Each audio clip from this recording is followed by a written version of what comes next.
ऐसी निकम्मी सरकार हमें नहीं चाहिए जो अपने बच्चों को मारती है। युवाओं को देश का भविष्य कहा जाता है, लेकिन जब उन्हीं युवाओं पर सरकार लाठीचार्ज करती है तो ये बड़ी दुर्भाग्य की बात है। व्यक्ति उसी पढ़ाई को पढ़ के आते हैं, प्रशासन में आते हैं, वो अपने ही बच्चों पर इस तरह बर्बरता करेगी, हमको उम्मीद नहीं था।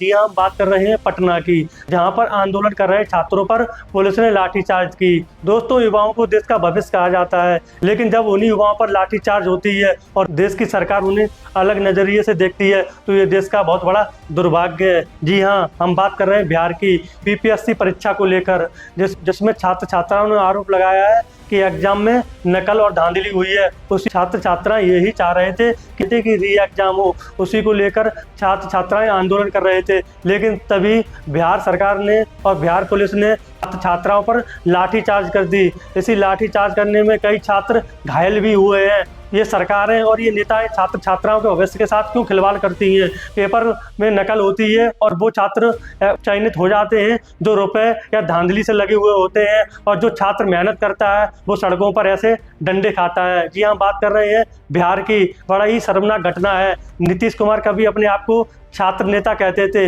लेकिन उन्होंने ही छात्रों के दर्द को नहीं समझा।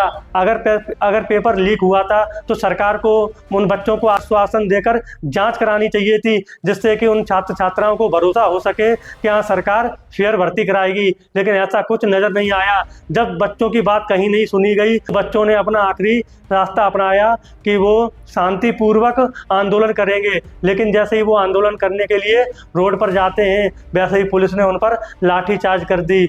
विपक्ष ने भी नीतीश कुमार को इस घटना को लेकर घेरा है। विपक्ष का भी यही कहना है कि छात्र छात्राओं की बात सरकार को सुननी चाहिए, उन पे लाठीचार्ज करना गलत है। विपक्ष ने चुटकी लेते हुए ये भी कहा 25 विधानसभा चुनाव से यही स्टूडेंट उन्हें सत्ता की गद्दी से दूर कर देंगे।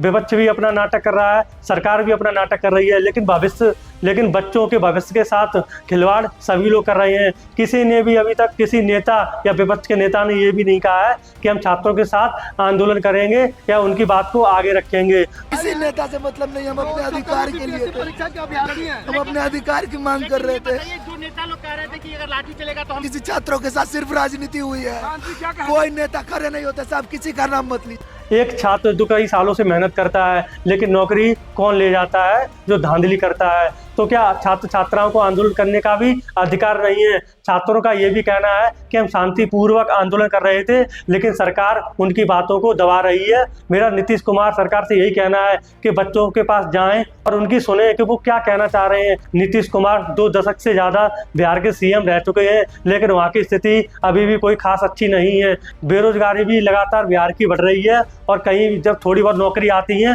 तो पेपर में ऐसी धांधली हो जाती है। तो वह किस लिए पढ़ रहा है? जो 10-10 साल से मेहनत कर रहा है वो किसके लिए कर रहा है? वो अपने भविष्य के साथ ऐसा खिलवाड़ होते हुए कैसे देख सकता है?